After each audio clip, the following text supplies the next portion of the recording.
Good evening. You're very welcome.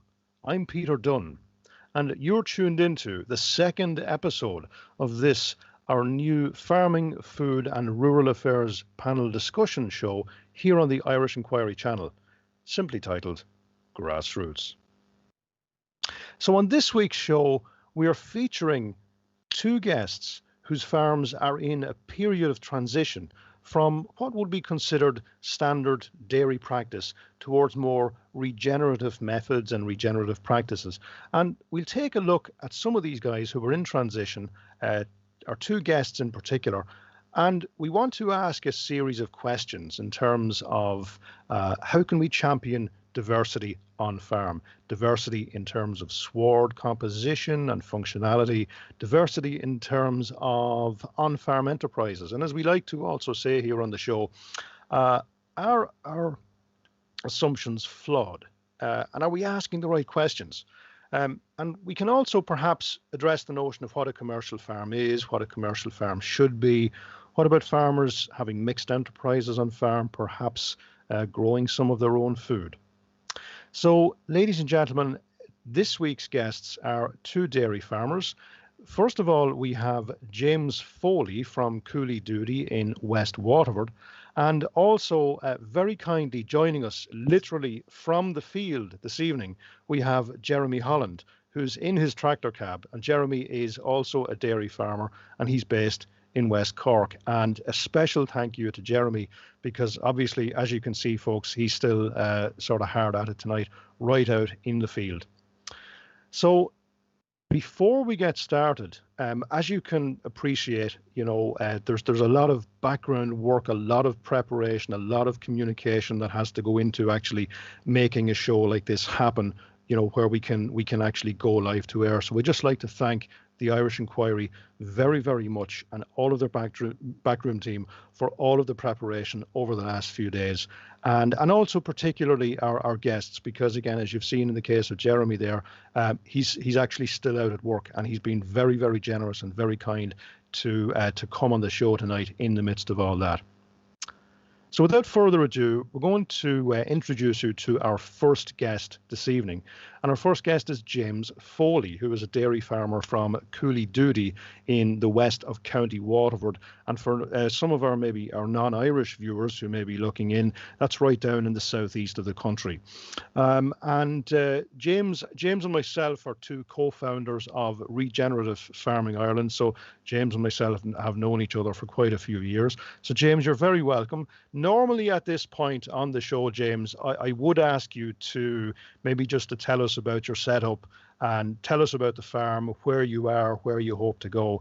But I know last year you were a contestant in the Farming for Nature Awards, and I know there's a very good YouTube video which I think Danny is going to pull us up now. And James, we're going to see you talking to camera on this video, essentially just telling us about your farm, telling us, about what you're doing and the changes you're making. So, James, thanks very much. We're just going to cut straight to the video, and then afterwards we'll launch straight into the questions. My name is James Foley. This is Cooley Duty, Ballyduff, Upper County Waterford. We're in the Blackwater Valley. We bought the farm in 2000. It needed a lot of work. This is a dairy farm. We're milking 200 cows. We split our calving about 1/3 in the spring and 2/3 in the autumn. We're supplying milk year-round to Arbonne and Co-op. I suppose what's different about the farm is we're trying to farm in a more regenerative way. The last number of years we've switched to a more sort of nature-friendly model, or an idea of a nature-friendly way of producing our milk, which would be to try and cut down on our fertilizer use, nitrogen especially. We've introduced some multiple species swards. The general farm in Ireland would be ryegrass and wild clover, and with a lot of synthetic nitrogen use, and we're trying to kind of move a little bit away from that. Since 2018 we've introduced some of these multiple species swards, and we're very happy with them.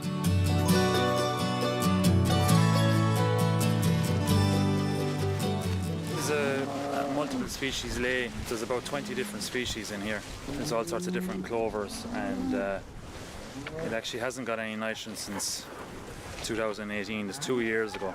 It seems to be every bit as productive as any other field I have that's on the full rate of nitrogen. As you can see, they seem to like it. It's a bit of variety in their diet. I can see bits of yarrow here, and this one is chicory. It's very, very deep rooting, so it can bring the minerals up from very deep under the soil, which the sort of ryegrass monoculture isn't able to access. And it's also it's very drought tolerant as well. So every single species here has a role to play. And when things are flowering here, there's a lot going on here.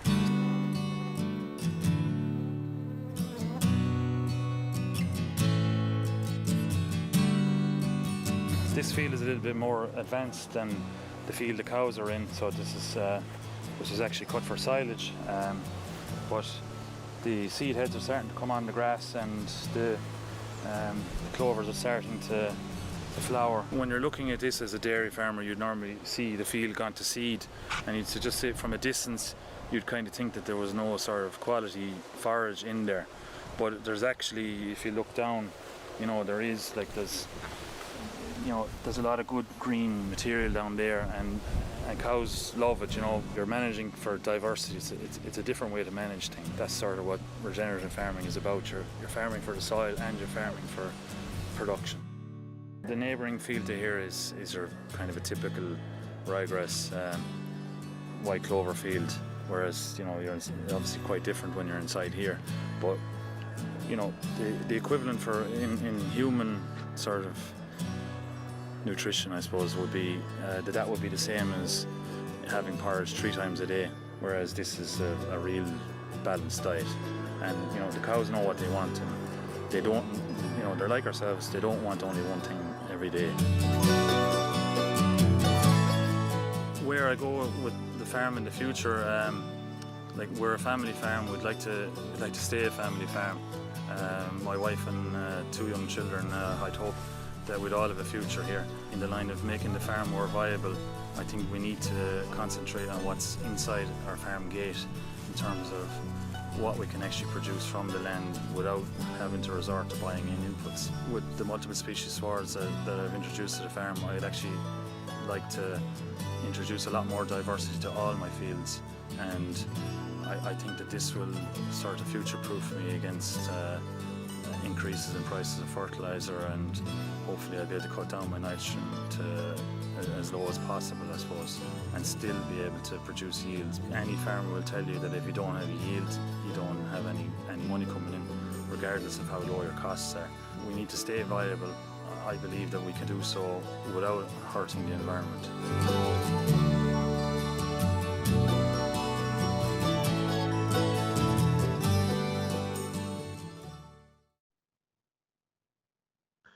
So James, I mean, that was a really, really nice sort of summation of everything that entails your setup on the farm and what you're doing and what you hope to do. And actually, the first thing that I saw was it's really very scenic as well. I don't know, is it the Cumra or the Knockmeal Down Mountains? They're way off in the distance. But James, just to sort of really dive into it, do you think it's fair to say that you've moved from, or you're in the process of transitioning, because you haven't converted the whole farm, to what's known as a multi-species sward? And can you tell us, James, for our viewers out there, including our farmer viewers, what is a multi-species sward, and sort of what does it do? What advantages does it give you? Yeah, a multiple species sward is, it's got grasses, it's got legumes, and it's got herbs. And your typical field at the moment across Ireland, it would be generally just grasses. Now, I suppose, the main advantage is, there's lots of advantages, but one of the major advantages with multi-species sward is you generally don't have to put the same level of fertilizer on, and the cows are getting a more balanced diet, because you've got so many different things in those grasses and legumes and herbs that you just won't get if you only have one plant. So it's it's just basically the diversity. It's the same as with human nutrition. a diversity in the sward for the cows is just as important as it is for human nutrition, I suppose. Absolutely, James. And I suppose, in terms of the diversity and what it's actually doing for you. So if we contrast that with, for example, the standard, which is the perennial ryegrass, what's called the high nitrogen model, the types of, plants that are in there, you're getting advantages for animal nutrition. Are you also getting advantages in terms of soil health, sort of compaction, drainage, as well as nutritional, as well as, for example, deep rooting forbs, and deep rooting dicots, mining for minerals for the animals? I mean, are you also getting benefits for the soil, James, and are you seeing those on the farm? Yeah, well, I suppose from a farmer's point of view, it's the production that they think about first. But the production, it comes because of the diversity as well. The legumes, they supply the nitrogen. The herbs can go down and can go down deep and break up compaction.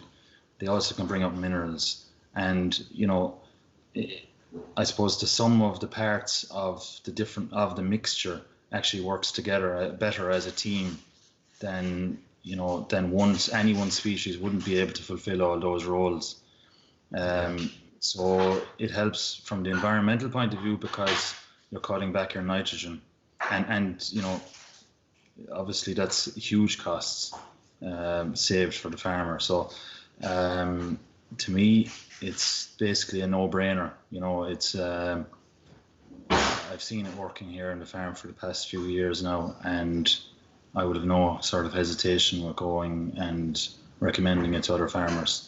Yeah.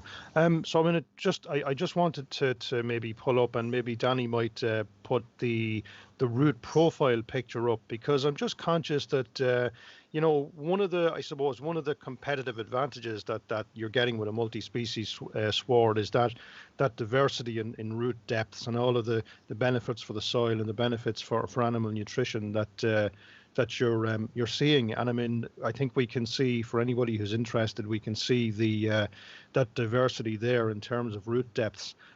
James, could you maybe give us, really, I'm a farmer watching this now, and maybe I'm a little bit skeptical.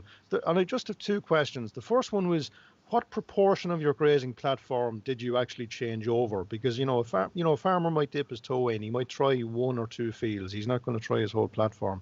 And can you then maybe give us literally a nuts and bolts, almost like a how-to of everything that you did and how long it took and the progression in terms of the change from the ryegrass sward to the multi-species? Just everything that, all of the details. Don't be afraid of details. Throw it all at us, James, please. Yeah, I suppose from the word go, we started off with one field. And, I suppose I was at the time, I was getting a lot of information from the UK. So I could see that there was farmers over there that had multi-species swards with maybe 10 years plus. So, when I started into it, I wasn't afraid to do a few fields. But at this stage, we probably have 20% of the farm in multi-species swards. And I suppose, I wouldn't tell anyone to try more than one field starting off first. But the sooner you get a field in, even if it's only an acre or two, the sooner you'll actually see the benefits. So, anyone that's reseeding now this spring, and I'm not sure what Jeremy is actually doing there now, but he's probably reseeding. It seems to be the job at the moment on most farms, to getting seeds prepared, getting fields ready for seeds. But I suppose my first toe into the water, I suppose, was after the drought in 2018. I kind of, I suppose when you see the drought in 2018, you realize how limited the ryegrass can be under those sorts of conditions. So we ordered up the seeds from the UK, Cotswold Seeds in the UK, and we planted in August, and we actually planted a couple of different ways, but our most successful field was your typical flawed field.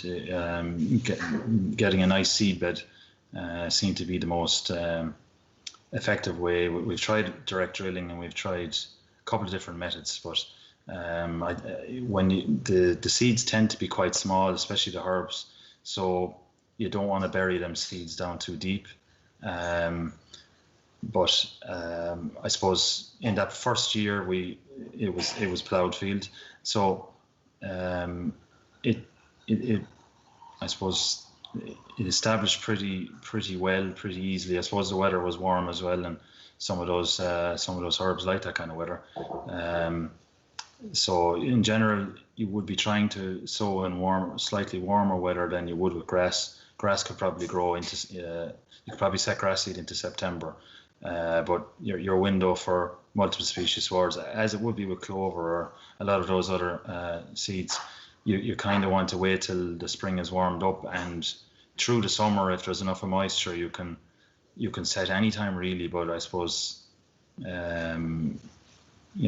I suppose if I was to say any one particular time, I'd probably say the spring would be the least risky time to sow. And when you were doing it, James, I mean, did you get a contractor in to do it?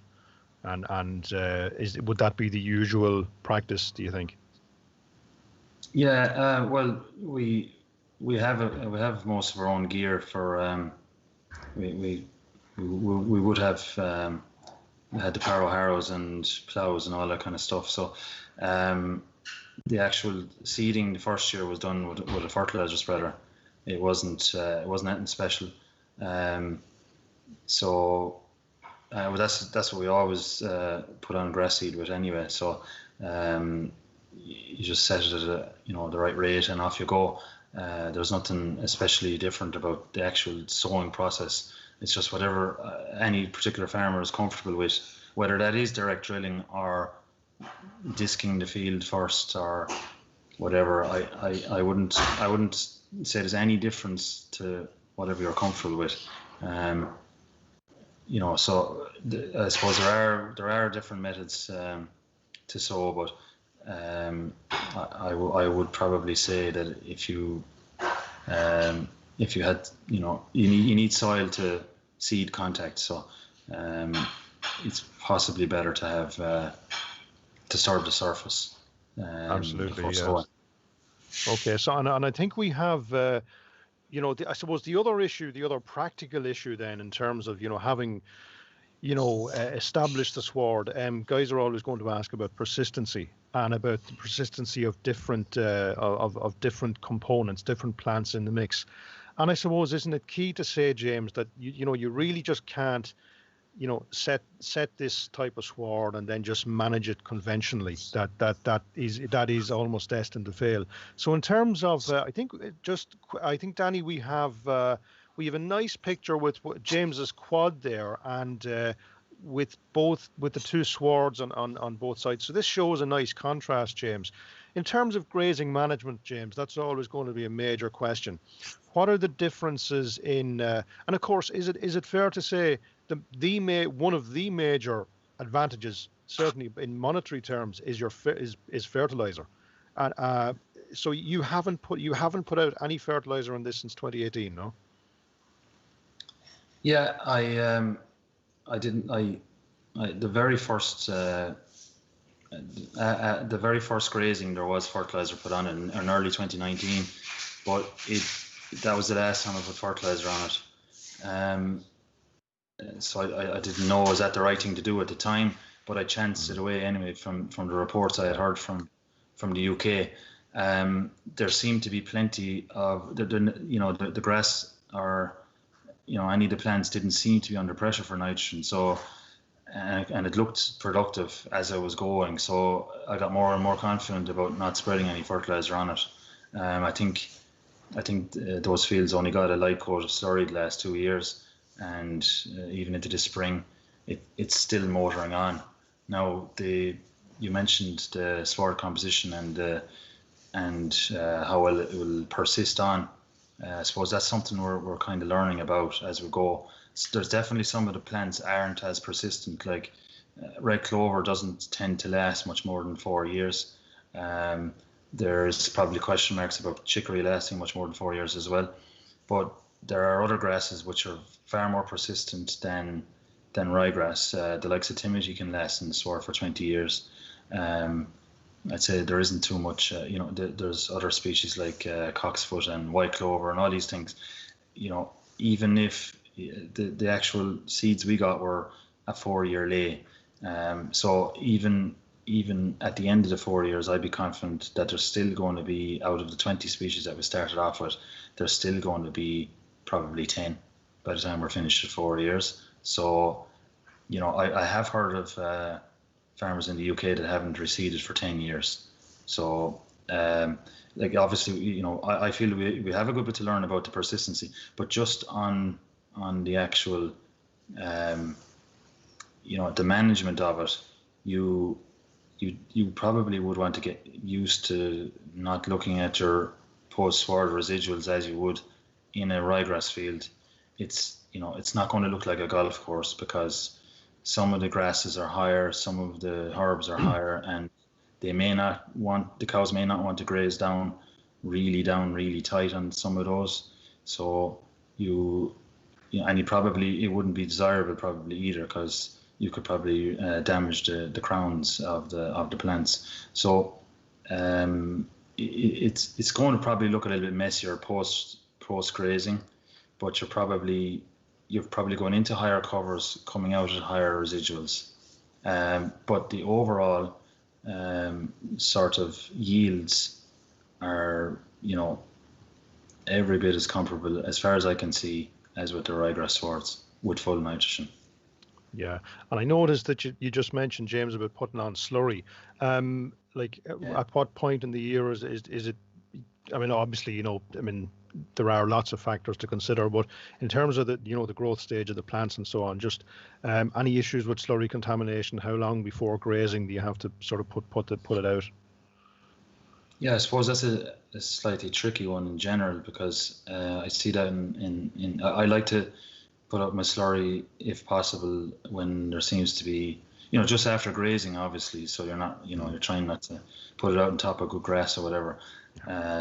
It's just a case of, I'd prefer if there was rain coming at some stage in the fairly, to wash it in a bit, I suppose.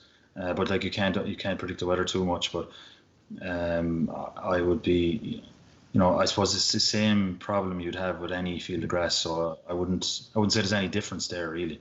So I suppose I wouldn't be the expert on that now, but. Yeah. No, that's perfect, James. I mean, is one of the big advantages in terms of cost savings, because obviously in a situation where, for the most part, farmers are price takers, so you obviously have to control. The only place you can control cost is inside the farm gate. Is one of the major advantages, and purely in financial terms, and obviously it's you're a commercial operator and it's always going to be consideration, is one of the major advantages the effective elimination of nitrogen fertilizer?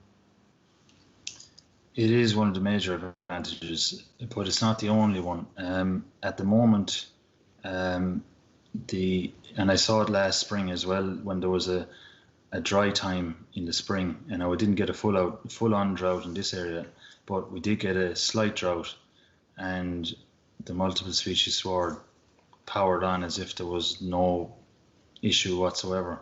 And I've noticed the same happening at the moment, where it is a little bit cold for grass growth, and having spoken to a number of dairy farmers in the last couple of weeks, they all seem to be a tiny bit tight on grass as they went around their first rotation. The second rotation was coming back kind of slow, but from on the multiple species sward here, it's actually surprised me how well it's grown this spring. And I even saw it on Twitter this evening that another farmer had noticed the same thing. It wasn't just my imagination, but it does appear to be growing better than some of the other fields. And I suppose it's probably because of the different sward composition. It's not just ryegrass, and some of them grow well in colder conditions. Some of them do well in drought. And overall, you probably have a better spread of your grass growth curve, your pasture curve throughout the whole summer. So it might actually be the case that you're actually lowering that peak, but maybe on the shoulders you're actually spreading it out. And obviously, I mean, I think there's multi-sward. There's a number of trials ongoing at UCD, for example. Now I think they're using 5 to 6 species. I could be wrong on that, but what would a sort of a mix from a commercial seed company contain? Would it contain? It would contain more, wouldn't it? Maybe 12 to 15 species. I think there's everything from 4 or 5 species up to you can get 15 or 18 species as well. I'm not sure that the most that there's a lot of pushing going on with the more numerous multi-species swords, but definitely a lot of the mixes have plantain, chicory, red clover, white clover, ryegrass, and 1 or 2 other grasses possibly. I would maintain they probably should try and get more species in there just for I think I have seen mixes where they have maybe 3 or 4 species varieties of ryegrass, and they didn't diversify the actual grasses. I think that's just as important as having the herbs and legumes in there. Absolutely. Now, and I'm conscious that leads us into another question, James, about the Jena experiment. But I am conscious that Jeremy is forging away there. He's still with us, folks. One of our guests this evening, Jeremy Holland from West Cork. He's still actually in his tractor cab, and maybe what I might do, he's still under a bit of pressure there. So we're going to stay with James for probably another 5 minutes or so before we come to Jeremy. And again, I just want to say a big thank you to Jeremy, who's joining us from effectively it's an outside broadcast, I suppose you could say, from somewhere in the south of Ireland. We won't say where, but he's from West Cork. James, to get back to the number of species in the sward, a lot of this work, or so I suppose the foundation of it in scientific terms in more recent times, was from a trial that was done in the former GDR, a long-term trial called the Jena experiment. And I know, Danny, I think we have a slide we can put up there from the Jena trial. James, what kind of inspiration, having read this, and I know the academic in me went and found the original paper, and it was massive. I mean, I think there were 75 pages in this. And it was, again, it was done in the old GDR. What sort of inspiration did this give to you, James? Would you just like to talk us through 1 or 2 of these, the main images? Yeah, the Jena experiment is it's a grassland experiment where they basically tested for everything from yield to biodiversity to nitrate leaching and all of those other issues to do with grasslands. And they basically, it's a 15-year experiment as far as I know, and they basically found that the more species that are in a grassland, the higher their productivity. And I think that's the sort of scientific basis for, and the explanation of that isn't fully understood, but there is a complementary effect of having diversity in the sward, in that certain plants may help each other out in terms of there's a lot more cooperation within the sward than the competition. So it's just like it's easy to understand it when you think about a legume helping a grass, that it gives the nitrogen to the grass. But some of the other minerals, it's less understood. But in the overall sense, in the Jena experiment, they found that the more diversity, the better, basically. So obviously we've got a lot to learn on how to actually establish all these species, because some of these species they'd be in effect they'd be like wildflowers or whatever, and there is obviously a best management practice as to how to manage them and keep the diversity there. But that's, I suppose, where a lot of the research is probably going to go in the next couple of years. So yeah, it's a very interesting experiment, and there's so much research at the moment going on. There's research in UCD that has shown similar on a smaller scale, and it's there are researchers coming from all over Europe. It's coming from the UK, New Zealand, and the USA. So it isn't just one or two farmers thinking it and kind of running with it. It is proven at this stage,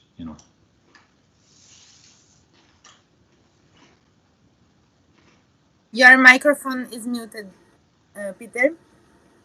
Peter? Sorry, Peter, I actually can't hear you there now.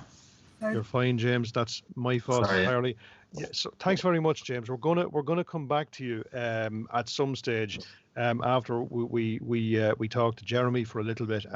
We've a lot more to talk about, a lot more to digest, I suppose, on the day where we saw the presentation by Tagus to the Agriculture Committee in terms of the climate change bill and meeting Ireland climate change targets. This certainly falls under the gamut of the kinds of measures and the kind of moves and trends that we need to see. And we might just talk a little bit about that later on in the program. Folks, the other thing that we're going to do this week, a new innovation, if you can post some questions that you would like us to ask in the comment section, which I can see here on my left. And we can't promise now, if there's lots of questions, we can't promise to answer them all, but we'll certainly try to get around to answering a few of them. And we'll devote 10 minutes or so at the end of the show to that.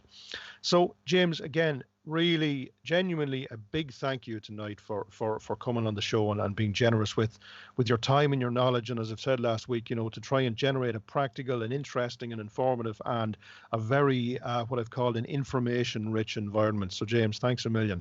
Jeremy, how are you doing? So, folks, this is our next guest joining us literally from the field, working away in his tractor this evening. And ladies and gentlemen, it goes without saying that, farming is not a 9-to-5 occupation. Farmers do work irregular hours, unsocial hours, and they work, extremely hard at what they do. So Jeremy has kindly joined us tonight, literally from the field. Jeremy, how are you doing? So hopefully we'll be able to hear him in a second.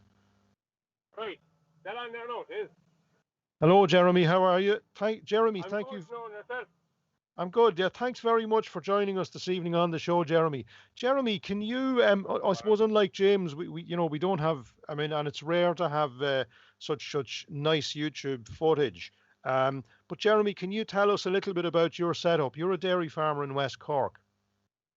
Yeah. So my father and myself there, we've got this 70 acres there in West Cork, and after Dad's been conventional all his life. He's milking about 50 years now, and sure, 2 years ago, 2 years ago, I just happened to met a neighbour on the Bones Ditch, and he was organic farming at the time, and he was saying I should try it, so I walked his ground and stuff, and couldn't get over how well grass was progressing with him. Now he'd no cattle at the time, and I said, would I give it a go? So I done the old the entrance to organic course there through Chagas up in Port Leash, I think, and I just got going into the course. I spent last kept going, is it the right thing or wrong thing to do with dairy farming, and happened to meet a few more up there, and sure, since August 2019, when I finished the course, the fertilizer was no more, we didn't use it, and we are doing away to find it. So growth isn't overly fantastic, but we're practicing with a few bits and pieces with trying to do a bit of compost at the moment, but mostly I'm just applying slurry and paddocks there lightly, and it seems to be coming away on finest, But you're still hearing me there, you can? So we can still hear you. We can still hear you, Jeremy. Jeremy, you're coming through fine. Yeah. Obviously, it is a little bit dark, but listen, don't worry about that. This is, I suppose, this is just one of the things about, I suppose, effectively a live outside broadcast. Absolutely, don't worry at all. You're very, very good to join us. It's trying to light inside in the cab there in case it's too dark. But yeah, so I've only been kind of dabbling in it, but I've met yourself and a few more. I couldn't get over what you were saying, what plants can do by themselves without any chemical interaction or any products that we're kind of buying. Like agriculture is kind of turning into agribusiness big time, where you have to buy this to make this happen. You can't just chance on and leave nature take its course, as the fella says. So that always kind of was in the back of my mind, going, what are we doing wrong? What are we doing right? And sure, like James, his setup there now is fantastic. Like it's the mixed species sward is where I'm hoping to go. Last year I put in a combi crop. We ploughed it. We one passed in the oats, and then I sacked the grass seed on top with the clover. One passed in the oats and peas mixture, and then I sacked the grass seed and the clover on top of that. And my God, the amount of people that came to have a look at it, and they were like, Jeannie Mac, how many bags of fertilizer did you put out in that? And I was like going, 3 or 4 bags today, after the usual crack winding fellas up. And then when I actually told them that no, there hasn't been anything in that field since August 2019, they couldn't get over it. Like, you know, and I couldn't get over it myself. I think you have a couple of photos that you've grabbed offline. I'm not sure. They're probably back in my own phone, but I think it's amazing what you can do when you take a chance. You know, and that's all it is. You do have to leave nature take its course, and like. Every day is a school day, I find, with the farm, and the one thing I find is the guys in the UK are years ahead of us in terms of what they are doing, and it's great to have neighbours that are so close that are practicing this sort of thing as well, you know. So do you find, Jeremy, then, that maybe is it a fair question to say, so I mean, you've covered an awful lot of ground there, and you've told us about the combi crop in particular. So just as a general question, do you find that farmers necessarily are more, you know, innovative? Do you think that essentially they're, like in many other areas of life, what people would call first adopters? Oh, Jesus, when you're farming, you have to be a farmer, you have to be a nurse, a vet, you know, you have to be an engineer. You break a lot of things in the farm, and a lot of times you have to go fix it yourself or tie it with baler twine as the first go-to and get it back to the yard. You know, you nurse everything along as best you can, but you're going, like, farming, so many things can go wrong. You get up in the morning, and for the first 6 hours of the day, everything could be falling apart, and you'd be looking back going, what's it all for? And after, you know, you really got to love it to be at the same as around 10 o'clock, like say, we've done our hour, 2 hours, I'd say, here. And, you know, you have to go with the weather. There's so many things. Like I tried a 9-to-5 job. It was grand, but sure, Jesus, come 5 o'clock, I was tearing to go out the door, and I had 5 million things in my mind to try and get done that night. And sure, here I am out late at night, even when I'm working at it full time. So, like, farming, you do have to invent and try different things. Like, even if you're conventional, you know, you try and use a little less fertilizer. You might try and buy lime a lot. Lads would be mad for putting out lime, and I don't know, is it beneficial or isn't it? We ourselves would have put out a good bit over the years. I said the ground conditions are very favourable at home. Now, we'd have fairly steep ground. Unfortunately, looking down at good flat ground, but in some parts of our farm you could hang pictures on it. It's so steep, but you still manage. You know, there's always a curveball thrown at a farmer, and like it's even whether you're a milker, dairy, or sheep or tillage, you're a price taker. Like if the market's going to offer you that, and you just got to go with it. You can't go, no, I'm putting up the price of my produce.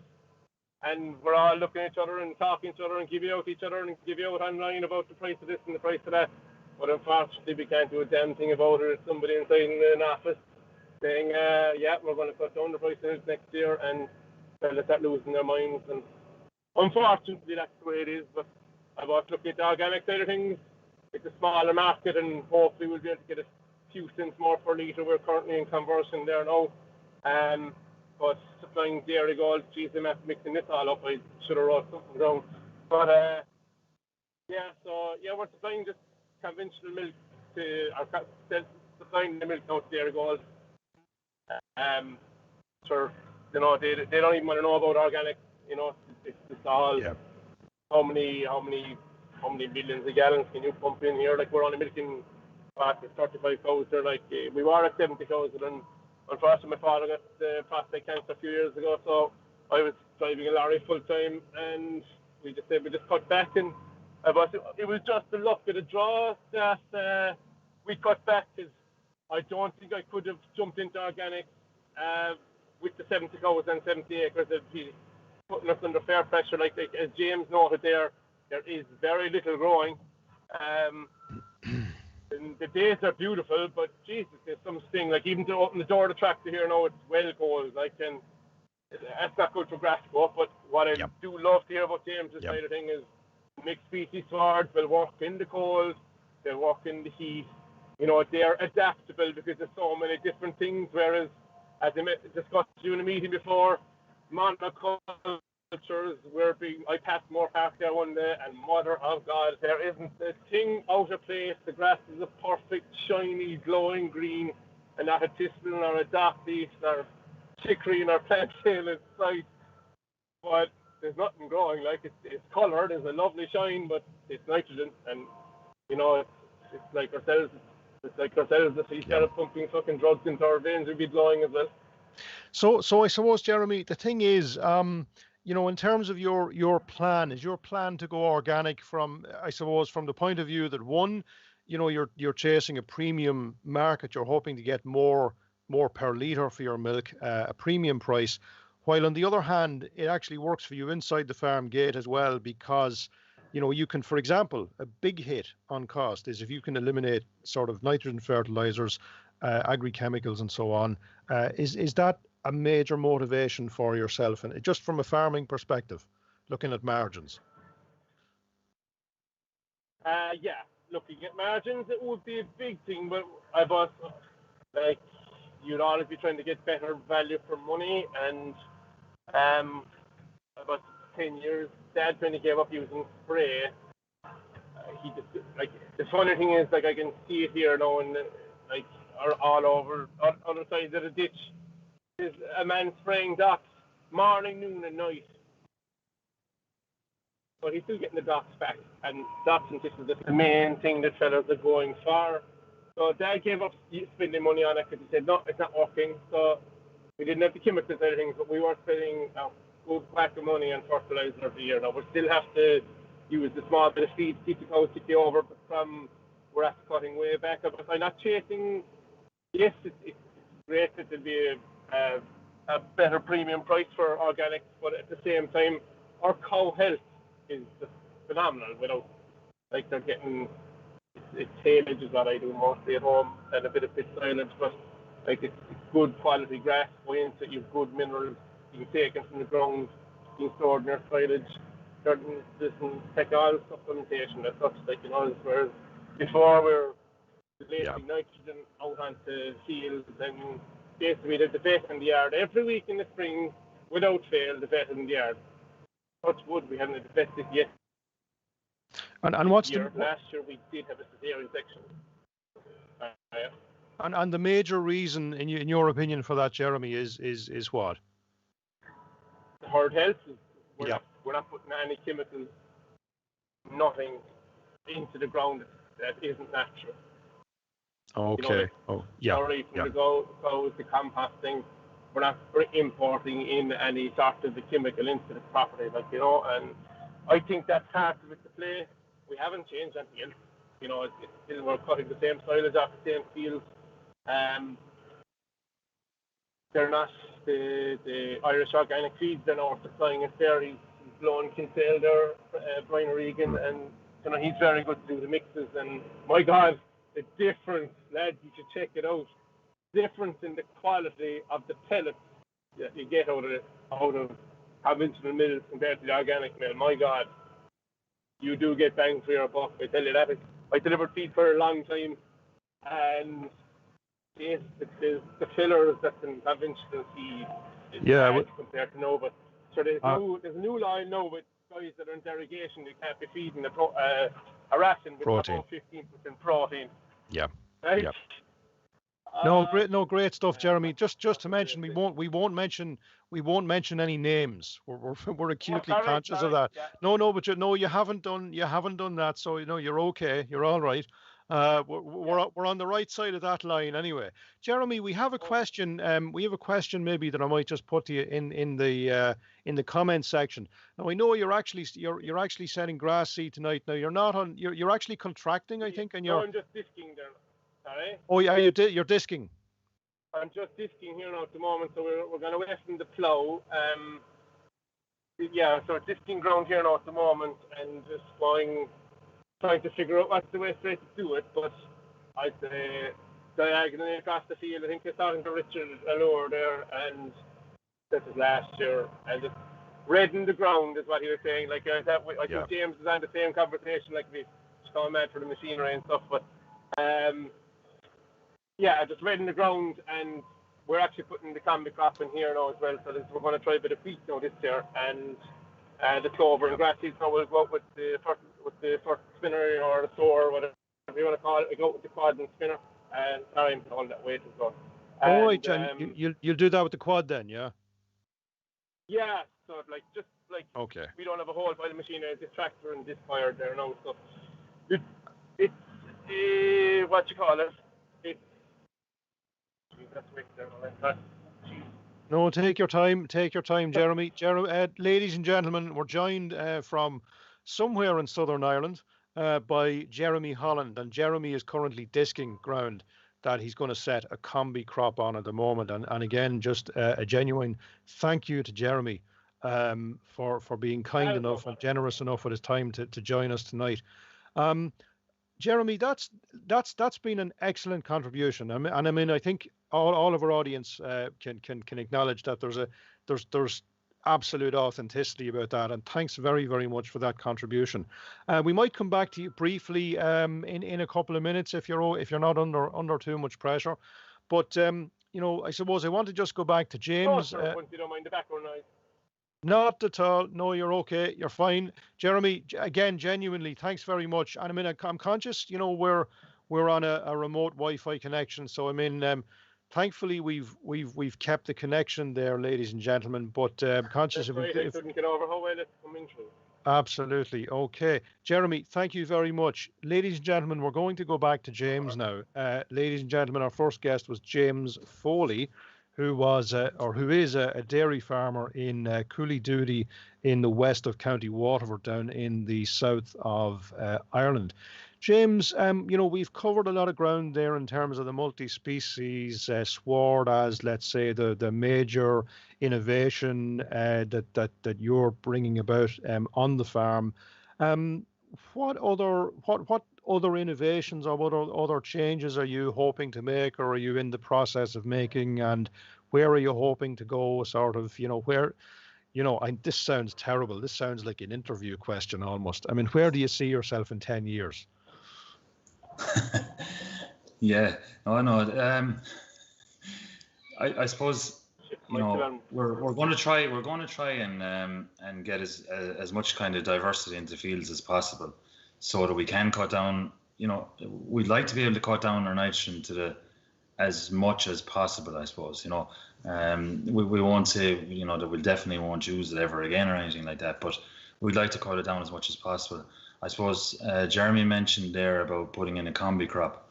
We did similar last year. We grew oats, peas, and barley together, and the mixture together seemed to keep the disease levels down, so we didn't actually have to spray it.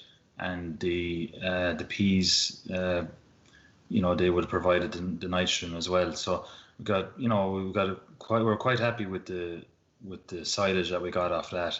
That would be in an outside block, so it wouldn't have been so practical to try and graze that field. I suppose a lot of farmers, it would be that situation where their farms would be fragmented. We have a farm 20 miles away as well, so it wouldn't be practical to be hauling, or to be grazing animals there all the time. So in terms of forage crops, I think, we probably, there are mixtures that we might be able to try in the next couple of years. And I suppose having a rotation in that ground is important as well. So we can't just go with peas and oats every year. So we're kind of trying to look at different options, maybe rye and vetch, or and possibly go back to maybe red clover silage for a couple of years. But anything, to try and cut down the costs of our forages and get as good a quality as possible, so that we don't end up having less milk output. I think that's very important for every farmer, that they don't drop output just because they're going down this road. It's like you mentioned at the start, that we're transitioning. That's what we're transitioning towards. It's to try and hold our production and cut our costs. And if down the line we can get to a stage where that helps in the marketing of our milk, as sort of less chemical use on it or whatever, that would be a bonus. And hopefully we'll get to that stage at some stage. Absolutely. But in the next 5 years, I don't know, or 10 years, I'm not sure what the question was. Okay, so it's long. So it's in farming, I mean, where you might be in 5 years. I mean, farming's a long-term business, obviously. So and just, you mentioned something there, James. And obviously the objective with moving towards a more regenerative model, or you can call it sort of local cycling of nutrients, or closed loop farming, or you could even use a word like restorative farming.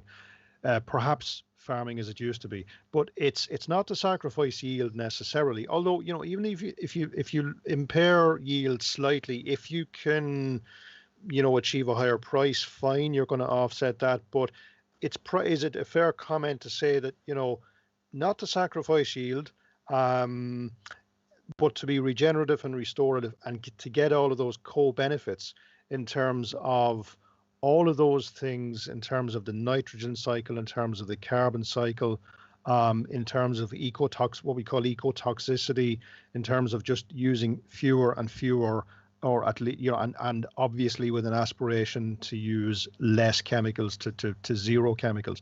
Those are co-benefits, James. How important do you think that is for farmers? I mean, because farmers get a lot of stick about this. Do you think those co-benefits actually are important to farmers in terms of your emotional connection? You are a farmer, you're connected to your land, you like what you do. Yeah, I suppose some of the co-benefits are to do with the likes of the greenhouse gas emissions. If you cut down your nitrogen, that's a huge. There's way less greenhouse gas emissions from your farm if you're able to produce as much pasture without any nitrogen. You're there's a I wouldn't be able to tell you the figures now, but there's a lot of natural gas used in making the nitrogen. I think it has to be it has to be brought up to 500 degrees to the Haber-Bosch process. And then there's the actual losses of nitrogen to the environment in the line of nitrous oxide, 60%. Yeah, it can be. It could be 90% sometimes. Yeah. Depending on if we'll say a lot of nitrogen has gone out this spring in the cold weather, and it's debatable whether there's 10 or 20% of that actually effective. So if you are going to use nitrogen, you would want to be using it when there's actual potential growth, because every day that it's sitting there, it can be going into the atmosphere, or it can be going further down into the soil and gone. Water table. Into the water table. So the nitrous oxide, it depends on how much the efficiency of the nitrogen uptake into the plant, but the actual gas is 300 times more potent than carbon dioxide as a greenhouse gas. So every kg of that stuff into the atmosphere is a disaster. In Ireland, I think the greenhouse gas emissions are something like 30% of Ireland's entire emissions And I would be from agriculture. saying from agriculture, yeah. And the nitrogen would be one of the major ones, and it's probably one of the easier fixes. I mean, I think I did some quick sums, and I mean, you can do a variety of sums, and again, it depends upon the various factors and coefficients that you use. But I've seen various figures. I mean, for the contribution that imported nitrogen fertilizer makes to our greenhouse gas emissions, even though we are not credited with that the origin, the country of manufacture is credited with those greenhouse gas emissions, and then they obviously have to be transported here. But the figure is that I've seen figures of 1.5%. I've also seen something like 3.75%. I did a quick sum a year or two ago. I think it was 5%. Now again, so in a day where we had the Climate Change Committee and Teagasc presenting to that, and we had various politicians again looking at biogenic methane and the cow as the harbinger of doom, and in a context, James, where we're acutely aware of the fact that it's not the cow, it's the how. So it's not cows per se, it's how they're managed. That's important. And also biogenic methane, assuming cow numbers stay reasonably globally stay reasonably constant, that you're not adding to the stock of carbon, which includes methane.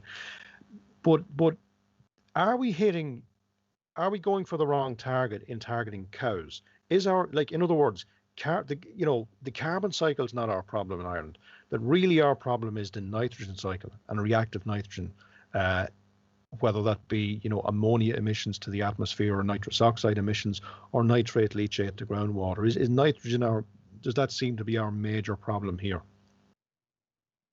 It seems to me that way, yeah. The numbers of cows is possibly artificially high in Ireland in places on particular farms, where they're stocked very highly and there's a lot of feed being brought in. I know, we're bringing in some feed, so we can't be completely absolving ourselves of this. But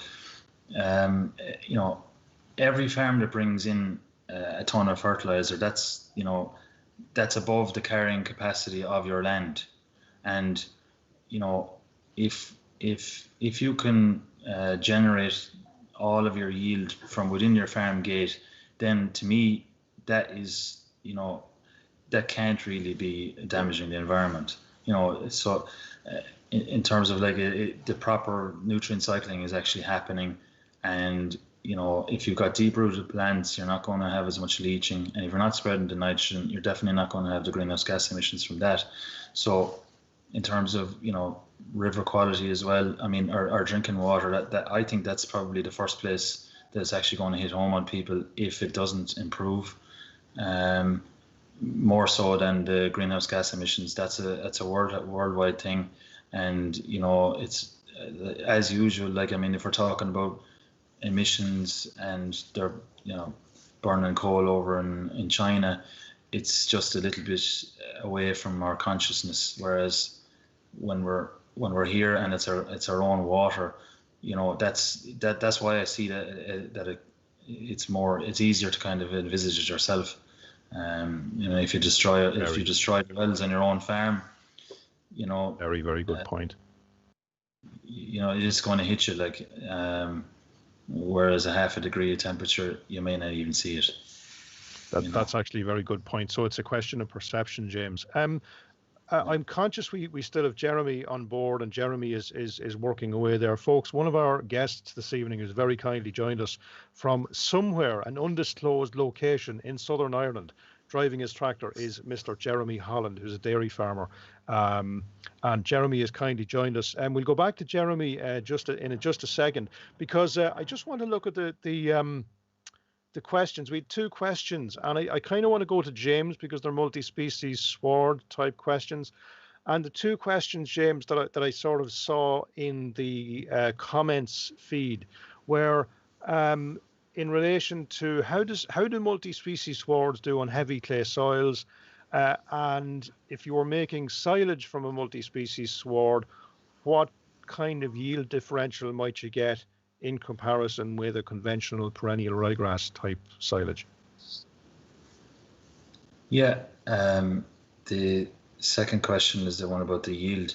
Yeah. The yield, I haven't caught a whole lot of silage from the multi-species swards. I've pretty much, I've only pretty much grazed them. But from what I've heard from the UK, the yields are as good. I know there has been research in Ireland to say that the yields are just as good as the ryegrass silage. But the interesting thing is that in the UK trial results that I've seen, the mineral content is actually quite a deal higher, and the protein can be a little bit higher as well. It's probably the herbs and the legumes are probably contributing to that. So as we get more land seeded to the multi-species, I'll probably cut more for silage, but at the moment we haven't enough of it in it. We're kind of trying to concentrate on grazing it. Okay, So, and then just as a kind of and this is it's not a sneaky question, but just as you're saying, I'm thinking, and again, it's a bit like us having a chat on the phone. Do you see any issues, or have you read any issues, James, or seen anything about when you have the mix of multi-species, about issues with ensoiling? About pH drop or anything? Does it ensoil well? I presume so, but have you seen any reports of it? the only issue I've ever heard of is if chicory gets too strong, there can be the stalks in the chicory can puncture the plastic on the bales, but that's generally not a problem with pit silage. That's the only issue I've ever heard of. In the line of ensoiling, I have heard it would say if you grow red clover on its own or any legume on its own, it doesn't always have enough carbohydrates in it to help with the fermentation. But in a mixed species sward, you shouldn't have that problem. Okay, and maybe if I can just go back and maybe I'll rephrase or reframe the first question in terms of do multi-species do well in heavy clay soils, and I'll reframe it like this: in your fields, because you've done more than one field, do you see much variation from field to field in terms of is there a field effect in terms of how well it establishes and the yield that you get off it? Yeah, there is. Initially, we planted 20 species, and we did it in a field that would be quite a heavy field, and we did it in a better, one of the better fields that we have. The kind of more boggy field, I was surprised that actually the chicory grew, because I had heard that it wasn't very good in wet ground. But the whole point of having different species, especially when you're starting out, is to see what actually grows in which fields, and you're not relying on any one of them. So some certain species would probably grow better on heavy ground than on kind of sandy soil. So it's just, at the moment, it's a case of experimenting on your own farm and seeing what works and what doesn't. We would have had sandfine and lucerne in the first couple of mixes, and we never really saw them grow at all. So from here on, they probably won't be in any of our mixtures. It's probably just a waste of time sowing them, because I think possibly the pH of our soil is a bit low for them to grow. I think it needs to be either very close to 7 or above. So there's things like that. There's possibly species that will grow pretty well in heavier soils that I haven't put into any of our mixtures yet. James, that's fantastic. No, that's brilliant. I mean, you've covered quite some amount. I did actually see a flash there of one issue we should cover quickly. We're pushing up against the wall, but you know what? We don't have to worry about ads. So we'll go a little bit. We'll just go a little bit in terms of answering questions. We'll just innovate a little bit. And I know Danny has just put up that bar chart graph. James, in terms of like the quality of the data, there's not a huge amount coming out from Ireland. There are some trials, as we've said, in UCD and so on, or being conducted in conjunction with UCD. But in terms of the research, there's a lot of trial a lot of trial work which has been done already, particularly in terms of the nutritional benefits. And maybe could you just talk us through for 30 seconds or so what's on this slide, because I know you've talked about this before. Yeah, the slides there are all different feeding values. There's dry matter yield, there's energy content, crude protein, and then calcium content. The ryegrass, one of its strengths would be that it has quite high energy, but it would be on the lower side in crude protein, whereas some of the legumes would be very high in protein, and and the strengths of the herbs tend to be in the mineral content. So it's just basically those graphs are kind of showing that there is differences between species, and there isn't one plant that can do everything for you in the line of there isn't one perfect plant. And as the summer goes on, or as as a cow will say needs different nutrition at different times of the year, they tend to kind of hammer into one plant in particular, maybe, or I think one of them there is one of the ones that's circled there is dandelion. A lot of farmers tend to spray the dandelions when they see them at this time of year. They're flowering everywhere.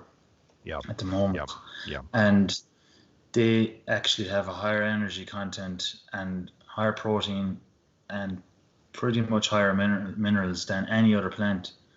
And they generally, I've never seen cows leaving dandelions behind when they go into a field. I suppose, going back in the history books, I suppose, they would have been recognized by farmers as being an important plant, but over the years they came to become a weed. So they're not putting in any mixes. I've actually looked to see, do they actually put dandelions into mixes, but despite our best efforts over the years, we haven't been able to eliminate them yet. So at the moment they're very visible, and in terms of there might be environmentalists watching this as well. Obviously dandelions are very good for insects, because they're flowering at a time when there isn't a whole lot of other things flowering, and it does. From the farmer's point of view, we needn't worry about. I don't think we should worry about trying to get rid of any plants that the cows don't eat. So in terms of, like, the only weeds that I would see as weeds would be the likes of nettles and maybe thistles and I suppose ragwort. But even docks, cows, even they eat docks. Most of the time. From time to time they get a bit too strong, and you might have to top them or whatever. But there's very few plants are actually all out weeds that cows won't touch. Absolutely. So I think just to mention as well on that last slide, that work was from Germany, from Christian Albrecht Universität in Kiel in Germany. And I suppose just for our audience, the perennial ryegrass, and again, we're not picking on perennial ryegrass. It is one of those old workhorses of agriculture, in the late 20th century. But you can see the perennial ryegrass on the rightmost bar in each of those bar charts, and pretty much you can see how it performs vis-a-vis all of those other species, some of which would be considered weed species, in mainstream grassland thinking. So James, thanks very much for going through that slide material with us, and also to Danny, thank you very much for putting that up. I'd actually forgotten to go through that. Guys, we're right up against the wall, but we do have a little bit of time. I'm conscious that Jeremy is still with us. Ladies and gentlemen, we have one of our guests this evening is joining us from an undisclosed location in the south of Ireland, Jeremy Holland. Now, Jeremy is a dairy farmer, and Jeremy is still actually disking ground at the moment. And just before close out, Jeremy, again to say a genuine big thank you, míle buíochas, for joining us this evening, Jeremy. This is the awful interview question again, just to close out with yourself. Where do you see your farm, Jeremy, in, let's say, in 10 years in terms of the transition? Sounds like an essay right when I come back from the summer holidays in school or something. Where do I see myself in 10 years? I don't know, but I'll be hoping to be back up to cow numbers. I'd say probably try and get a cow to the acre, fully organic, probably selling a bit of organic meat there from maybe a few weanlings or some cull cows. Hopefully go bottling milk. The thing we're looking into big time, and just trying to do better for the ground, and as someone said there, try and put the ground back in better condition than we got it. I think you're always trying to improve your farm, trying to improve the soil, and it's only in the last 2 years I've seen how beneficial all different things are, and James has had some absolutely fantastic results there from his different trials and stuff, and it's like my understanding with the multi-species swords, and I'd be going down that one myself now in the next couple of weeks, then I put them in after the first, but like this, let's say when grass is struggling, preliminary grass is struggling, but I'd say the dandelions and buttercups, I have a heap of them around a bit. There was a lot of them put into the silage bales last year. That might make sense something why the herd health is better. Like there's always, what was it, a meeting we had there before, like cattle will self-medicate.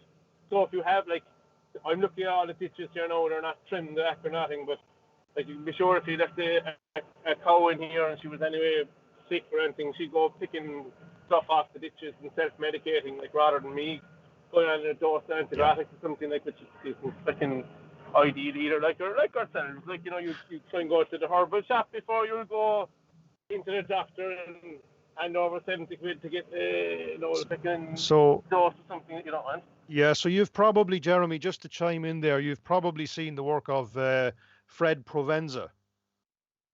I might have not caught it, but doesn't ring a bell. Okay, well, anyway, just for our audience and even for yourself, essentially, the nutritional wisdom of animals and the capability to self-medicate, and the technical term is zoopharmacosny, if I've got that correct, I think. And Fred Provenza has a number of excellent talks online. Jeremy, I'm going to leave you go because you're under pressure there. It is in Irish time. I'm able to walk away, so that's fine. Irish time. Irish time. It's 15 minutes past 10 p.m. So Jeremy, from an undisclosed location in Southern Ireland, thank you so much for joining us, and actually just being, you're the epitome of multitasking there. So Jeremy, thank you so much for being so generous with your time. Thanks for having me. And absolutely. I was more prepared for the whole thing, but the weather kind of is changing for the weekend, so there's a bit of pressure on now, Absolutely. Jeremy, thank you so much. And just before we close out, I'm just going to go back to James. And James, obviously, where can people find this kind of information? I'm in Regenerative Farming Ireland. Yeah, there's Regenerative Farming Ireland Facebook page. There's a lot of people on there that are kind of experimenting as well, and I suppose just the likes of yourself in there as well that are kind of can help with the scientific stuff as well.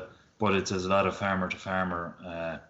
There's a few different groups there. There's Base Ireland are doing. They have a good group there as well, and I suppose in the line of the multi-species sward, I mean, there's a great website, the Cotswold Seeds website. Now, I'm not really sure if you can actually buy seeds from them at the moment with Brexit and all that, but they got a brilliant website. And there's a lot more information out there than there was, even 2 or 3 years ago. So it's just look. I mean, you have to do your own research, So no one's going to hand it to you. Yeah, so we do have, I suppose it's crept into the consciousness, and we do have sort of Irish companies there as well who are, arguably decades behind. But look, it's an evolving situation, and it's good to see. James, again, like I said to Jeremy, thank you so much, lads. as I said to Stephen and John last week, without you, that there is no show.